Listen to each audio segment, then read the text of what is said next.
Hello friends. आज हमारा आधुनिक भारत के इतिहास का ये 19वां लेक्चर है जो कि रॉलेट एक्ट एवं जलियांवाला बाग हत्याकांड टॉपिक से संबंधित है। आज हम रॉलेट एक्ट के बारे में जानेंगे और जलियांवाला बाग हत्याकांड ये बहुत ही विभत्स घटना है क्योंकि हम यह महेश सर की एनसीईआरटी पुस्तक से कवर कर रहे हैं और एनसीईआरटी अपने आप में ही बहुत महत्वपूर्ण होते हैं। यह हम टॉपिक प्रश्नों के माध्यम से कवर करेंगे, जहाँ आवश्यक पड़ेगा हम एक्सप्लेन भी करेंगे और सभी परीक्षाओं में प्रश्न यहाँ से बाहर नहीं जाएंगे। अगर आप लेकिन चैनल पर नए हैं तो सब्सक्राइब कर लीजिएगा। चलिए प्रश्नों को देखते हैं। ब्रिटिश शासन द्वारा मार्च 1919 में लगाए गए रॉलेट एक्ट का मुख्य उद्देश्य क्या था? रॉलेट एक्ट का मुख्य उद्देश्य क्रांतिकारियों का दमन करना था। कब आया रॉलेट एक्ट? मार्च 1919 में। क्यों आया था? सबसे पहले हम इस नोट को देखते हैं, फिर आगे देखेंगे। भारत में बढ़ रही क्रांतिकारी गतिविधियों के दमन के लिए सरकार ने वर्ष 1917 में न्यायाधीश सिडनी रॉलेट की अध्यक्षता में एक समिति गठित की, जिसका उद्देश्य क्रांतिकारियों को कुचलने के लिए एक प्रभावी योजना का निर्माण करना था। इसके सुझावों पर मार्च 1919 में विधेयक पारित किया गया, जिसे रॉलेट एक्ट नाम से जाना गया। रॉलेट एक्ट लाने का कारण क्या बना? जब प्रथम विश्व युद्ध हो रहा था, जो कि 1914 से लेके 18 ईस्वी तक चला प्रथम विश्व युद्ध, तो इसमें भारतीयों को भी शामिल कर दिया गया था। तो गांधी जी ने या फिर अन्य नेताओं ने या फिर अंग्रेजों से जनता को ये अपेक्षा थी कि जब ये विश्व युद्ध जीत जाएंगे तो हमें हमारे अधिकारों को दिया जाएगा, लेकिन ऐसा कुछ भी नहीं हुआ, बल्कि और भी अधिकारों को छीना गया। क्योंकि देश के संसाधन, व्यक्ति, हर तरीके से अंग्रेजों की सहायता की गई। अब देश में संसाधनों की भी कमी हो गई। जब द्वितीय विश्व युद्ध था तो रोजगार में वृद्धि हुई थी, क्योंकि गोला बारूद, कॉटन, ये सब की बहुत आवश्यकता थी तो बनते थे। लेकिन जब द्वितीय विश्व समाप्त हुआ, ना अधिकार मिले और ना ही, और जो रोजगार था वो भी खत्म हो गया। तो इसके विरोध में लोग आंदोलन करने लगे कि हम तो शामिल इसीलिए हुए कि हमें हमारे अधिकारों को दिया जाएगा, जो कि अंग्रेज ऐसा कुछ नहीं कर रहे हैं। अंग्रेज इस क्रांतिकारी गतिविधियों को दबाने के लिए एक रॉलेट एक्ट लेके आए, जिसे काला कानून भी कहते हैं। काला कानून भी कहते हैं। इसके द्वारा शक के बिहाफ पे किसी को भी गिरफ्तार किया जा सकता था, अगर और कहीं भी दो से अधिक व्यक्ति एक साथ नहीं रह सकते थे। आगे देखते हैं। जब रॉलेट एक्ट पारित हुआ उस समय भारत का वायसराय कौन था?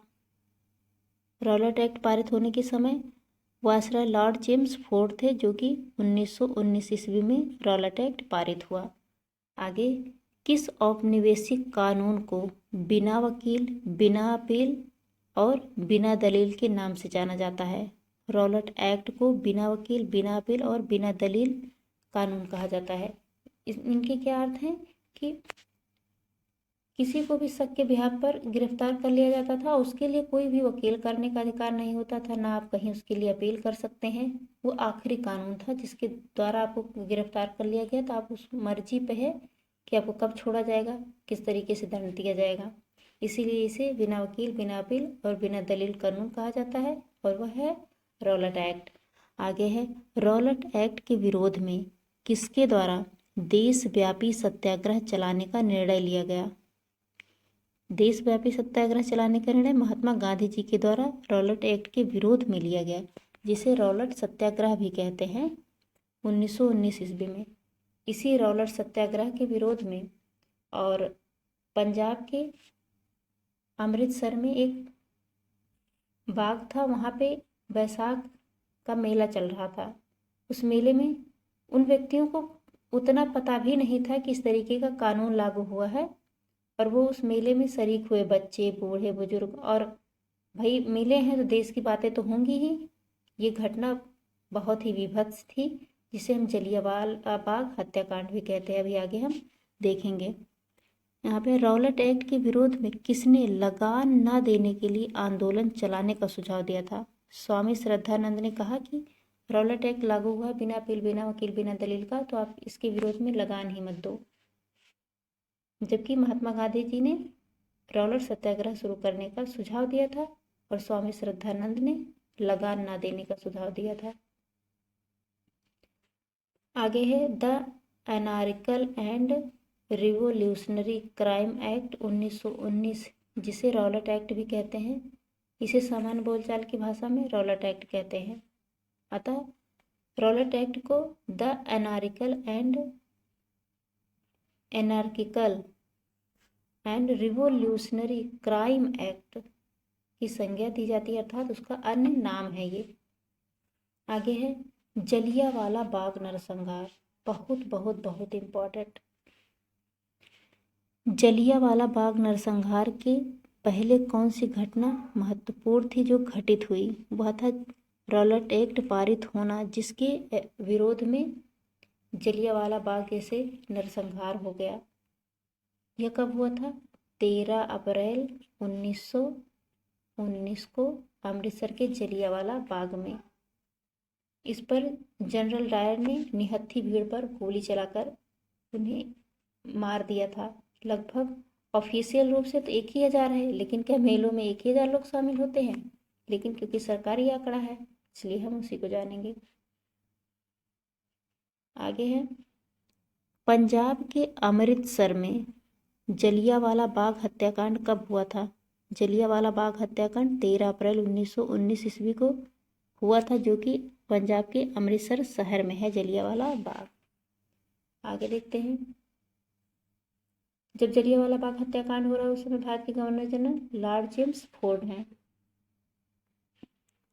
यहाँ पे नोट है कि रॉलेट सत्याग्रह के दौरान पंजाब के 2 लोकप्रिय नेताओं सैफुद्दीन किचलू और डॉक्टर सत्यपाल की गिरफ्तारी और ब्रिटिश का दमन का विरोध करने के लिए 13 अप्रैल 1919 को वैसाखी के दिन अमृतसर के जलियांवाला बाग में एक सार्वजनिक सभा बुलाई गई थी। वैसाखी के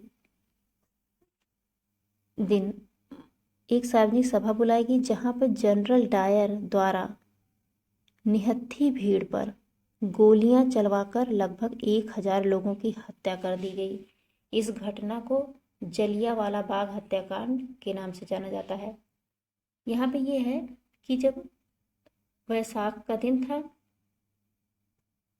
और उसी से पूर्व, क्योंकि रॉलेट एक्ट में प्रावधान था कि शक के बिहाफ पर किसी को भी गिरफ्तार किया जा सकता है, तो सैफुद्दीन किचलू और सत्यपाल को शक के बिहाफ पर गिरफ्तार कर लिया गया, जो कि उस समय ये पंजाब के प्रमुख नेता थे। इन्हीं के लिए कि इन्हें गिरफ्तार क्यों कर लिया गया, इसी के विरोध में जलियांवाला बाग में एक सभा बुलाई गई। और चूंकि रॉलेट एक्ट में अंग्रेजों ने प्रावधान कर दिया था 2 से अधिक कहीं भी संगठन कोई नहीं बना सकता, क्योंकि यहाँ पे सभा बुलाई गई थी और उनको मौका मिल गया, जो कि लोगों को नहीं पता था कि ऐसा कोई प्रावधान किया गया है कि सभा नहीं बुलाई जा सकती है। फिर भी उस गजेटियर को जो भी नोटिफिकेशन था उसको पब्लिक ना करते हुए जनरल डायर को, उस समय पंजाब के गवर्नर कौन थे? ओ डायर गवर्नर थे और जनरल डायर सेनापति, अर्थात उस समय उस सेना का नेतृत्व कर रहे थे जलियांवाला बाग हत्याकांड में। और पंजाब के गवर्नर ओ डायर थे, जिनकी मृत्यु अर्थात उधम सिंह ने उनकी हत्या कर दी थी 1940 ईस्वी में लंदन जाकर, इसी गवर्नर की। तो जनरल डायर ने निहत्थी भीड़ पर गोलियां चला दी और 1,000 लोगों की मृत्यु हो गई। तो वहां पे सभा सैफुद्दीन किचलू और सत्यपाल मलिक का जो गिरफ्तारी हो गई थी उसके लिए एक सभा बुलाई गई थी कि क्यों गिरफ्तारी हो गई, इसके विरोध में हम कोई आंदोलन चलाए, इन पर चर्चा हो रही थी। तभी जनरल डायर के द्वारा निहत्थी भीड़ पर गोली चलाकर 1,000 लोगों को मार दिया गया, जिसे जलियांवाला बाग हत्याकांड कहते हैं। यह घटना 13 अप्रैल 1919 को हुआ। ये बहुत विभत्स घटना थी। आगे है जलियांवाला बाग हत्याकांड के बाद किस व्यक्ति ने ब्रिटिश सरकार द्वारा प्रदान की गई नाइट की उपाधि, जिसे नाइटहुड भी कहते हैं, नाइट की उपाधि वापस कर दी? रविन्द्रनाथ टैगोर जी द्वारा। तो ये प्रश्न आए कि रविन्द्रनाथ टैगोर द्वारा नाइटहुड की उपाधि किस घटना के बाद वापस कर दी गई? जलियांवाला बाग हत्याकांड, जो कि 13 अप्रैल 1919 को हुआ था। आगे है, जलियांवाला बाग हत्याकांड के विरोध में वायसराय की कार्यकारिणी परिषद की सदस्यता से किसने इस्तीफा दिया था? वायसराय की कार्यकारी परिषद से इस्तीफा जलियांवाला बाग हत्याकांड के विरोध में के शंकरन नायर ने दिया था। ये बहुत महत्वपूर्ण है। इन्होंने कार्यकारी परिषद से इस्तीफा दे दिया कि हम सरकार में क्या करेंगे रह के जब हमारी जनता त्राहिमाम हो रही है। आगे है, जलियांवाला बाग हत्याकांड की जांच हेतु ब्रिटिश सरकार द्वारा किस कमेटी का गठन किया गया? किसकी बात हो रही है? जब जलियांवाला बाग हत्याकांड हुआ तो मांग उठी कि जांच होनी चाहिए, तो सरकार ने किस कमेटी का गठन किया? हंटर कमेटी का गठन 1919 में किया गया। 1884 में हंटर कमेटी गठित हुई थी, वह शिक्षा से संबंधित थी, लेकिन 1919 में जलियांवाला बाग हत्याकांड की जांच के लिए सरकार द्वारा हंटर कमेटी का गठन किया गया था। आगे है, जलियांवाला बाग हत्याकांड के लिए जिम्मेदार जनरल डायर को किसने लंदन में मार दिया था? तो उधम सिंह ने 1940 ईस्वी में। हमने अभी देखा, ये उस समय पंजाब के गवर्नर थे। ओ डायर के द्वारा मार दिया गया। डायर दोनों ही थे, तो डायर याद रखिएगा, लेकिन जिनको मारा था उस समय वहाँ के पंजाब के गवर्नर रहे थे 1919 में, लेकिन सेवा मुक्ति के बाद वो लंदन चले गए। उधम सिंह लंदन जाके उनको मार के आए 1940 ईस्वी में। तो ये बहुत महत्वपूर्ण है। यहाँ पे एक नोट है,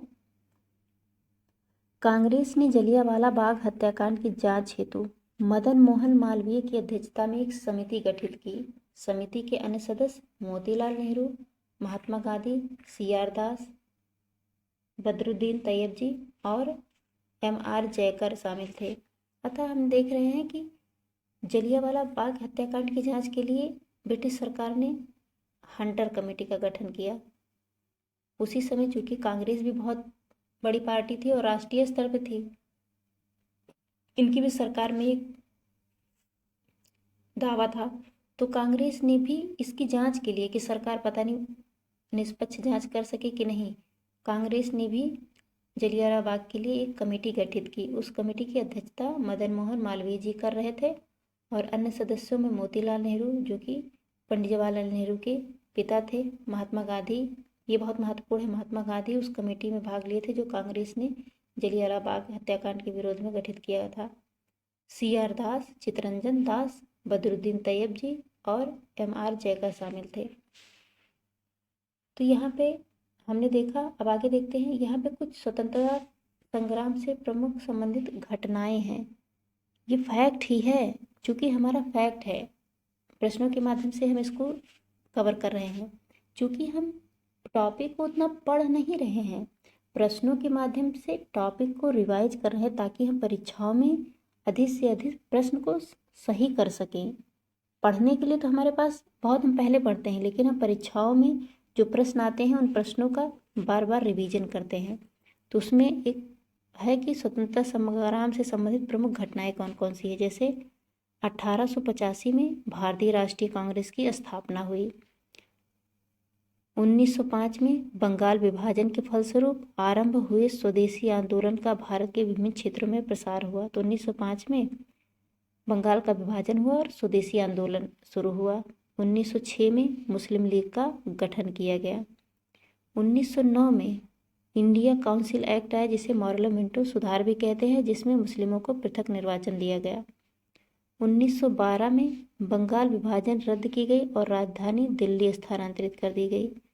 ये घोषणा 12 दिसंबर 1911 को ही कर दी गई, लेकिन पूरी प्रक्रिया 1912 में शुरू हुई, जिसमें बंगाल विभाजन रद्द हुआ और राजधानी कलकत्ता से दिल्ली स्थानांतरित कर दी गई।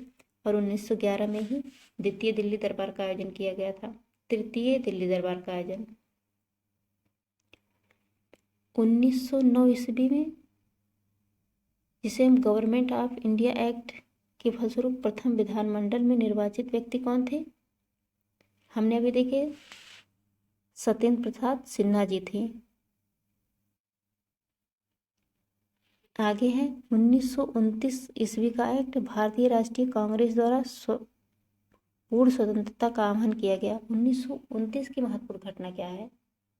भारतीय राष्ट्रीय कांग्रेस ने अपना उद्देश्य पूर्ण स्वराज की बात की, स्वराज की जगह पूर्ण स्वराज। उन्होंने कहा हमें पूर्ण स्वतंत्रता चाहिए।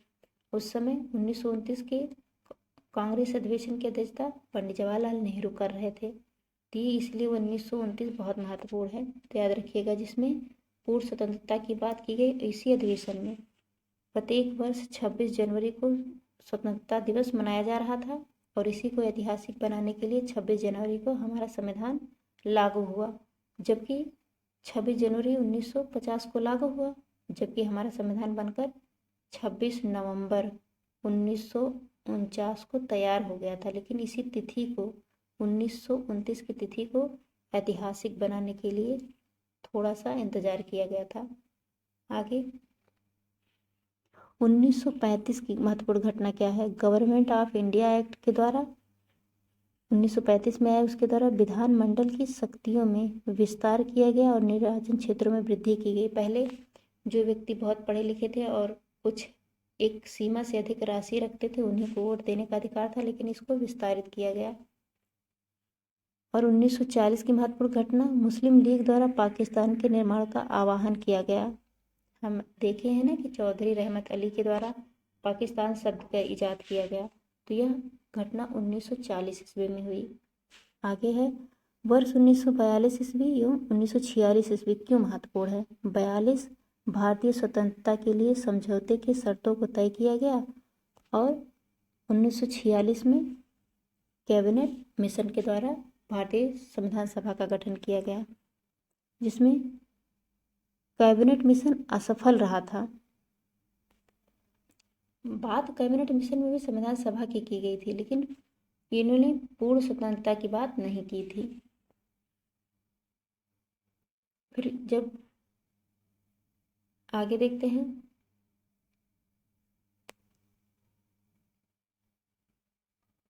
वर्ष 1947 ईस्वी की घटना सभी को पता है। स्वतंत्रता प्राप्ति हुई और भारत का विभाजन हुआ, पाकिस्तान स्वतंत्र देश बनकर सामने आया।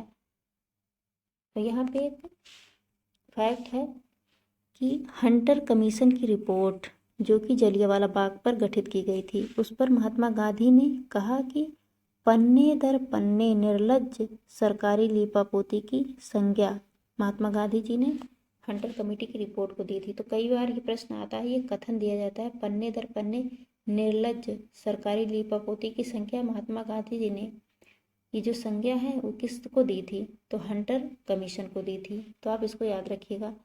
तो इस लेक्चर को हम यही समाप्त करते हैं। ये छोटा सा था, फैक्चुअल था, लेकिन आप बहुत महत्वपूर्ण है। चाहे आखिरी के कुछ टॉपिक हों चाहे शुरू के, इसको आप रिवाइज कर लीजिएगा। इस लेक्चर को ही समाप्त करते हैं। Thank you very much.